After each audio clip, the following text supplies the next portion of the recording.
Welcome back to my channel.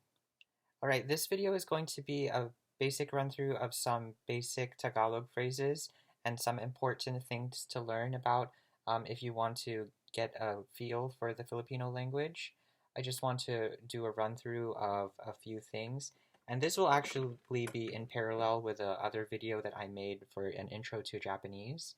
I just want to make these two languages a little bit parallel so that you can see parallels between the two. Another reason is because they're both from Asia and they're both from the Pacific coast. So it's really interesting if you can find parallels between the two languages just so you can compare the two. And it might also help you to spark interest in both languages and decide which language you're more interested in. So yeah. So let's talk about Filipino. I'm going to talk to you a little bit about the basic alphabet for Filipino. All right. The basic alphabet for Filipino is not made of just like moras, the way that Japanese would be made. So the Philippine alphabet would actually be the modern Philippine alphabet is going to be everything that is in the English alphabet, except it's going to have some additional letters such as enya and ng. Okay, so it's basically, we kind of just call this A, B, C, D, E, F, G, H, I, J, K, L, M, N, Enya, NG, O, P, Q, R, S, T, U, V, W, X, Y, Z. And you can use these letters, although usually we wouldn't be using letters such as C or J or Q or X or V if we're really going to keep it in Tagalog, or even Enya to keep it in really Tagalog, because deeper Tagalog is not going to use those particular letters.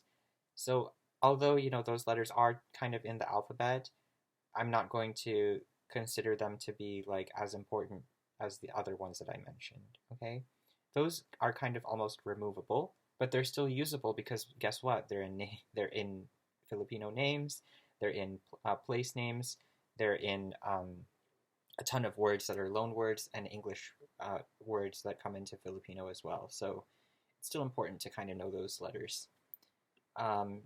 So those are the letters. And then when it comes to other than letters, let's talk a little bit about some greetings. So one of the most important greetings in Filipino is just to say "Cómo está?" And this actually sounds like the Spanish word "cómo está," or the Spanish phrase "cómo estás?" or "cómo está?" if you were going to say it with an accent. It actually just means hello, but in some cases it can also mean how are you. ¿Cómo está? Is like just saying hello. Okay, so if you want to say ¿cómo está?, it's ¿cómo está? If you want to say thank you, you would say salamat, salamat. And that's actually really similar to the Arabic word salam, salama, or something, which is also meaning like peace, to be for peace. Okay, I think peace be with you or something along those lines. Okay, so let's talk a little bit about how to say good morning, good evening, and things like that. So good morning would be magandang umaga, magandang umaga, and good afternoon would be magandang hapon, magandang hapon, and good evening, which is also the same as saying good night, would be magandang gabi, magandang gabi. And if you want to say I'm sorry, you can say pasensya, pasensya. And if you want to say you're welcome, you can say walang anuman, walang anuman. All right, numbers. So in the Philippines, when it comes to counting, there are kind of two different number systems that you can use. three different number systems that you can use, because you can use English, Spanish, and Tagalog. Primarily in the Philippines, you would use Tagalog because you would be using isa, dalawa, tatlo, apat, lima, anim, pito, walo, siyam, sampo. For the numbers when you're counting, especially if you're counting people or you're counting objects, you're going to say it with those numbers.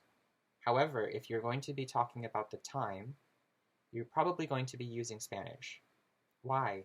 Because in the Philippines, in Tagalog, people still say the time sometimes in Spanish.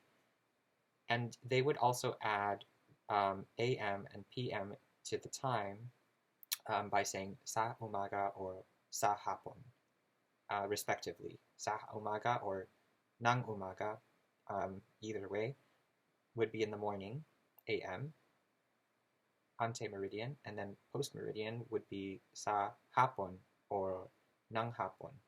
So for example, I would use 1, 2, 3, 4, 5, 6, 7, 8, 9, 10, and I can put those in a la una, a las dos, a las tres, a las cuatro, a las cinco, a las seis, a las siete, a las ocho, a las nueve, a las ocho, a las nueve, a las 10, and a las 11 and a las 12. And then I can put after that sa umaga or ng umaga or sa hapon or ng hapon to describe it as whether it's in the morning, AM or PM. And then also I want to discuss the particle ng. So the particle ng is really common in the Philippines because it's used to describe some kind of possession. So if I want to say my book, a book in Filipino, like deep Tagalog, would be aklat. But I think in regular Tagalog, people would still call it libro, which is like Spanish libro. So if I want to say aking libro, if I want to say my book, I would say aking libro. Me is ako, but it will get modified to aki, and then you add to it, and it becomes aking, and then you add that to libro to show that it's my book, aking libro. Now this isn't a hard and fast rule. Sometimes this can get flipped around, and the ng can stay in the middle, but either way, it's going to show possession. If you're still interested in learning more about how this works, please sign up for some Tagalog lessons with me on iTalki. I am available to tutor you as an iTalki tutor for general tutoring, as well as general conversation practice. If you're interested, you can practice all of these things with me. I will include my link in the description box. Make sure to click on Filipino lessons if you're interested in taking Tagalog lessons with me, Mark, and I will look forward to seeing you. Thank you for spending a few minutes with me today to learn some Tagalog, and I hope to see you all soon, and have a nice day. Thank you. Bye. Maraming salamat po.